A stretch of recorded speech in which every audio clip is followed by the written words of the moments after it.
Lost spring chapter के MCQs इस lesson में हम कवर करेंगे। Flamingo book class 12 English NCERT system chapter number 2 है आपका लॉस्ट स्प्रिंग। ओके, सबसे पहले आप चैप्टर के टाइटल पे ही डिस्कस कर लेंगे। बिल्कुल स्प्रिंग पे ध्यान रख लीजिएगा। स्प्रिंग मतलब यहाँ पर बोला गया है बसंत ऋतु, लेकिन यहाँ चाइल्डहुड को स्प्रिंग बताया गया है। ओके, सिम्बॉलिक वे में। तो ये भी एक फिगर ऑफ स्पीच से क्वेश्चन बन सकता है। Lost spring, who is the author of lost spring? Anees जंग।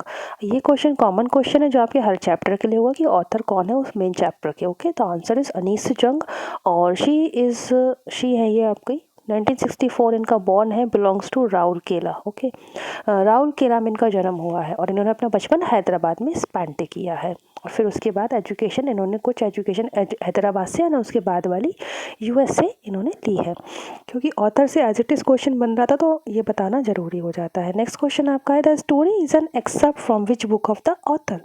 तो ऑथर ने हमारे एक बुक लिखी है lost spring stories of stolen child. उसका ये आपका कंटेंट, आपका जो चैप्टर है ये इस बुक का एक छोटा सा पार्ट है। ओके, द स्टोरी कहाँ से ली गई है? लॉस्ट स्प्रिंग, जिसमें स्टोरीज हैं स्टोलन चाइल्डहुड की, जिन बच्चों का बचपन खो गया है, चुर गया है। What does the author analyse the story? इस स्टोरी में ऑथर ने क्या एनालाइज करते हैं? रिच पीपल, गार्बेज और poor children and their exploitation and how. आपका आंसर हो जाएगा poor children and their exploitation. बिल्कुल गरीब बच्चे और उनका किस तरह से शोषण हो रहा है गरीबी में, वो सब। What is the central theme of the story lost spring? ये भी कॉमन क्वेश्चन है, आपके हर चैप्टर का बन सकता है। उस चैप्टर का, उस पोएम का सेंट्रल थीम क्या है? तो इस चैप्टर का आपका सेंट्रल थीम है pitiable poor children and their lost childhood. बच्चे, गरीब बच्चे और उनका बचपन जो कि खो गया है। What forces the children to live a life of exploitation? बच्चों को कौन फोर्स करता है वो एक्सप्लोटेशन वाली लाइफ जीने के लिए? तो आंसर आपका हो जाएगा ऑप्शन 5 का बी, एक्सट्रीम पावर्टी। यहाँ पेरेंट्स नहीं होगा, ध्यान रखना है। अब मैं आपको बता दूँ, ये जो आपका चैप्टर है ना लॉस्ट स्प्रिंग्स में, दो बच्चों की स्टोरी है। पहला स्टोरी है, स्टोरी नंबर 1 है साहिब आलम जो बच्चा है उसकी, और स्टोरी नंबर 2 है मुकेश के बारे में। साहिब आलम जो बिलोंग करते हैं वो दिल्ली सीमापुरी में रहता है और वो आया कहाँ से? बांग्लादेश में ढाका के ग्रीन फील्ड से आया है, जो कि टेक्स्ट में यही लिखा है, ढाका से ग्रीन फील्ड से। ग्रीन फील्ड्स मतलब हरे खेत, गांव, अच्छी जगह से था, लेकिन वो तूफान वगैरह आ जाने की वजह से उनका घर सब बह जाता है, तो वो लोग यहाँ सीमापुरी में दिल्ली में रहने लगते हैं। दूसरी स्टोरी जो मुकेश के बारे में है स्टूडेंट्स, तो मुकेश फिरोज़ाबाद का है, जो कि जहाँ पर चूड़ी बनाने का काम होता है, तो वो भी उसी परिवार में ही है जहाँ पर ऐसा काम होता है। तो बच्चों को एक्सप्लॉयटेशन के लिए कौन फोर्स करता है? उनकी गरीबी। According to the author what was garbage for the parents? देखिए इसमें दो क्वेश्चंस आपको दिख रहे हैं। अकॉर्डिंग के अनुसार, according to the author, author के अकॉर्डिंग गार्बेज क्या है पेरेंट्स के लिए और गार्बेज क्या है बच्चों के लिए? तो पेरेंट्स के लिए तो मीन्स ऑफ सर्वाइवल है। अच्छा, ये गार्बेज का जिक्र क्यों आया? क्योंकि जो साहिब आलम है जो सीमापुरी में रहते हैं, वहाँ के सारे बच्चे ये सब रैक पिकर्स का काम करते हैं, ठीक है, कचरा बीनने का। तो पेरेंट्स के लिए तो वो सामान जो भी है कचरे में जो बीनते हैं सर्वाइवल का साधन है, भाई बेच के कुछ मिल जाएगा पैसा। बच्चों के लिए वो है वंडर। ऑप्शन डी हो जाएगा इसका, वंडर आपका करेक्ट आंसर। बच्चों को अलग अलग चीज़ें मिलती हैं, थोड़ा वो उससे इंस्पायर हो, मतलब खुश होते हैं, वंडर करते हैं ऐसे ना। हुआ साहिब, साहिब कौन है? एक रैक पिकर है। And what was Sahib looking for? आपका आंसर हो जाएगा गोल्ड। अब क्या आपको लगता है वो रैक पिकर्स है तो क्या वो कचरे में गोल्ड बीन रहा है? नहीं। इस चैप्टर में हमारी जो ऑथर है उन्होंने उस सारे वैल्यूएबल सामान को, जो भी बच्चे बीनते हैं, उस कूड़े कचरे से रैक पिकिंग का काम करते हैं ना, उस सामान को गोल्ड बोला है इस चैप्टर में, ये ध्यान रखना है, ठीक है। तो गोल्ड है एक्चुअल में, वो गोल्ड को ढूंढते हैं। Is Sahib happy working at the tea stall? और बाद में क्या होता है ना, साहिब जो है रैक पिकिंग का काम छोड़कर टी स्टॉल पे काम करने लगता है, तो क्या वो हैप्पी था? आंसर आपका डी हो जाएगा, no earning but no freedom. खुश तो नहीं था, कमा रहा था पर फ्रीडम उसके पास बिल्कुल भी नहीं थी। Why did Sahib Alam not go to school? Sahib Alam school क्यों नहीं गया? क्योंकि उसके पास पैसे नहीं थे फीस पे करने के। ये हो जाएगा आपका करेक्ट आंसर 11 का बी ऑप्शन। नेक्स्ट आपका है, what is the meaning of Sahib Alam? Chapter में बताया गया है जब ऑथर साहिब आलम को देखती हैं रैक पिकिंग का काम करते हुए तो उससे पूछती हैं व्हाट्स योर नेम। जब वो बताता है तो ऑथर सोचती है बताओ इसका नाम कितना अच्छा है, लॉर्ड ऑफ द यूनिवर्स जिसका मीनिंग है, इसको पता भी चलेगा तो ये बिलीव कर पाएगा मेरे नाम का इतना अच्छा मीनिंग और मैं काम क्या कर रहा हूँ। इस तरह से टेक्स्ट में ऑथर बताती हैं। Where was Sahib employed? Sahib employed कहाँ है, कहाँ वो एम्प्लॉयड काम करने लग जाता है? At a tea stall in Seemapuri. Next question, why is the author calling garbage as gold in the story? उन्होंने गार्बेज को गोल्ड क्यों कहा है इस स्टोरी में? Because of its encashment value, क्योंकि वो उससे उनको कैश मिल जाता है, उस कचरे से जो भी सामान बीनते हैं। तो बच्चे गोल्ड सर्च कर रहे हैं, बोलती हैं, ताकि वो उनको उससे कैश मिलेगा। What do the boys appear like to the author in the story? तो मॉर्निंग बर्ड्स, जो बच्चे देखते हैं उनको स्टोरी में, उनको मॉर्निंग बर्ड्स की तरह अपीयर होते हैं, जैसे सुबह सुबह जो चिड़िया चहकती हैं। Name the birth place of the author. जो हमारी ऑथर है अनीस जंग, इनका बर्थ प्लेस मैंने बताया ना आपको, राउरकेला है। और बर्थ हुआ कब है इनका? 1964 में। 1964 में। What does the title lost spring symbolise? इस टाइटल का मतलब क्या है? Question number 17, lost blooming childhood, खोता हुआ खिलता हुआ बचपन। खिलने वाला भी है और खो भी रहा है वही। Sahib held from which place? Sahib कहाँ से आया है? Green fields of Dhaka. ये नाम, ये कीवर्ड्स आपके टेक्स्ट में लिखा है बुक में, ठीक है? तो आपको यही यूज़ करना है, बांग्लादेश और ऐसा कुछ नहीं, ठीक है? ग्रीन फील्ड्स ऑफ ढाका जो टेक्स्ट में होता है वही हमको आंसर में देना होता है, लिखना होता है, तभी आपके वो करेक्ट माना जाता है। Y did Sahib go through garbage dumps? वो गार्बेज डम्प्स में क्यों जाता है? उसको लगता है कि सिल्वर कॉइन मिल जाएगा, कोई रुपीस मिल जाएगा, कोई 10 रुपीज़ का नोट मिल जाएगा, ऑल ऑफ दिस। और बाकी तो वो सामान रैक पिकिंग का काम तो करता ही है। आंसर आपका डी हो जाएगा इसका। नेक्स्ट क्वेश्चन है, Y did Sahib leave his school? उसने स्कूल क्यों छोड़ दिया था? Leave his house, sorry, house छोड़ के क्यों आ गए थे? स्कूल तो वो गए ही नहीं थे ना, फीस पे करने के लिए नहीं था उनके पास। बट वो जो घर था उनका ढाका में, ग्रीन फील्ड्स में, खेत, हरे हरे मैदान थे, वहाँ से वो क्यों आ गए थे? Because the storm swept away his house and field, क्योंकि एक तूफान आया था जो उनके घर और खेत को बहा के ले गया था।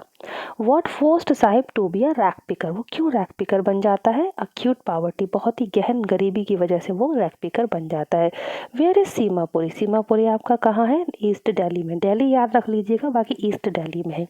Y did Sahib leave Dhaka? वो ढाका को छोड़ के क्यों आ जाते हैं? भले उनका घर बार सब बह गया पानी में, तूफान में, तो वो छोड़ के आ जाते हैं because of lack of enough food. वहाँ भोजन भी बिल्कुल अकाल पड़ जाता है, तो फिर वो जगह छोड़कर आ जाते हैं दिल्ली में, सीमापुरी में बस जाते हैं। Who are responsible for the poor condition of bangle makers in Firozabad? जैसा कि मैंने आपको बताया, इस चैप्टर में दो स्टोरी हैं, एक साहिब आलम की और एक मुकेश की। तो ये जो क्वेश्चन है ये मुकेश से संबंधित पूछा गया है कि फिरोजाबाद में जो बेंगल मेकर्स की पुअर कंडीशन थी उसके लिए कौन रिस्पॉन्सिबल है? Answer is all of this, parents, society, bureaucrats and all of this. Parents थे तो वो ये इसलिए क्योंकि पेरेंट्स ऐसा बोलते थे अब ये हमारे पूर्वजों का काम है, हम सबको आगे भी यही करना है, समाज में भी यही व्यवस्था चली आ रही थी। और ब्यूरोक्रेट्स जो बिचौलिए थे वो भी ये सब करवाते थे इनसे, और कम पैसों में इनसे लेके ज़्यादा पैसों में बाहर भेजते थे। तो ऑल ऑफ दिस, और ये मना करें तो फिर पुलिस से इनको पिटवाते भी थे, ऐसा बताया गया है। What efforts can Mukesh materialise his dream of becoming a car driver? तो जो मुकेश होता है ना, दूसरा स्टोरी में जो बच्चा होता है, वो बनना चाहता है कार ड्राइवर या मोटर मैकेनिक। तो उसको क्या क्या एफर्ट्स करने होंगे? हार्ड वर्क करना होगा, गोइंग टू गैरेज जाना होगा, और अपने मालिक से वहाँ से सीखना होगा गाइडेंस लेते हुए। इसका आंसर आपका ऑप्शन डी हो जाएगा। What are the hazards of working in the glass bangles industry? अब जो ग्लास बैंगल्स इंडस्ट्री है फिरोजाबाद में, उसमें काम करने से क्या हैजर्ड्स है, क्या बेहद बुरे ही नुकसान है? तो वो है आपका poor health, impaired vision, miserable life, सभी। आंसर आपका डी है इसका, बिल्कुल। इम्पेयर्ड विजन, आंखें भी खराब हो जाती थी वेल्डिंग का काम देख देख कर, इस तरह से। Who employees the local family of Firozabad? तो इन लोकल फैमिली जो थी फिरोजाबाद के, जो घर के, जो शहर में जो लोग रहते हैं, उनको एम्प्लॉय कौन करता है, काम कौन देता था? तो ग्लास ब्लोइंग इंडस्ट्री, जो कांच की काम वाली जो इंडस्ट्रीज थी, वो सब इनको काम देती थी। What is the function of glass blowing industry? इनका काम क्या था? To mould glass and make colourful bangles. Glass को, कांच को पिघला कर उसको शेप देकर बैंगल्स बनाना, ये मेन काम था फिरोजाबाद में ग्लास ब्लोइंग इंडस्ट्री का। What makes the working condition of the children worst in the glass industry? अब ग्लास इंडस्ट्री में जो बच्चे काम करते थे, ऐसा क्या था जो उनकी कंडीशन बहुत ज़्यादा वर्स्ट हो जाती है? Dark dingy cells without light है, छोटे छोटे कमरे और कम हवा, बिल्कुल हवा नहीं, लाइट नहीं, और वेल्डिंग लाइट का जो लाइट होता है स्पार्कल वाला, और high temperature, all of this. तो आंसर आपका आ जाएगा डी, ऑप्शन डी।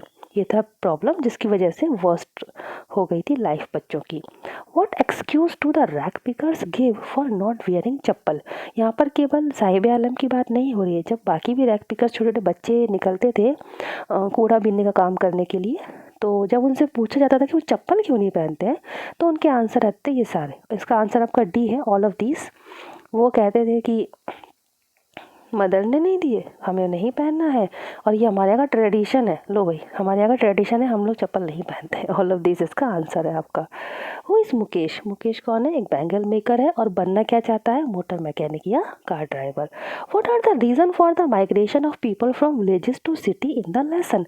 देखिए, इन द लेसन लिखा हो चाहे नहीं लिखा हो, आपको सारे क्वेश्चन के answer according to the lesson, according to the text ही देना है। अपने मन से ये सारे, अब ये ऐसा क्वेश्चन है आपको लगेगा कि हम खुद से आंसर दे दें इसका, नहीं, तो आपको according to the chapter answer देना है। 32 का आपका आंसर हो जाएगा a, sweeping of houses and fields by storms. जिस तरह से तूफान ने उनका घर और खेत बहा दिए थे, तो वो लोग विलेज से सिटी में माइग्रेट करके आ जाते हैं। What compels the workers in bangle industry of Firozabad to poverty. अब क्या मजबूर कर देता है बैंगल्स वर्कर्स को ये काम करने के लिए, इस इंडस्ट्री में, फिरोजाबाद में बैंगल इंडस्ट्री में वर्क करने के लिए? ऑल ऑफ दीज है इसका आंसर। देखिए कैसे, कास्ट एंड एंसेस्ट्रल प्रोफेशन, भाई ये तो हमारे पूर्वजों का प्रोफेशन है, तो उनको भी करना है। कर्मा थ्योरी, सोसाइटी समाज, कर्म थ्योरी, भाई हमारे कर्म ऐसे ही, हमको यही लिखना है, हमारे नसीब में यही लिखा है, ऐसे। एंड ब्यूरोक्रेट्स एंड पॉलिटिशियंस, तो इनका भी रोल हो जाता है कि ये तो फिरोजाबाद में वर्कर से काम कराते हैं, वही कम रेट पर ज़्यादा में बेचना, तो ये भी मजबूर करते थे, वही करना है। The city of Firozabad is famous for what.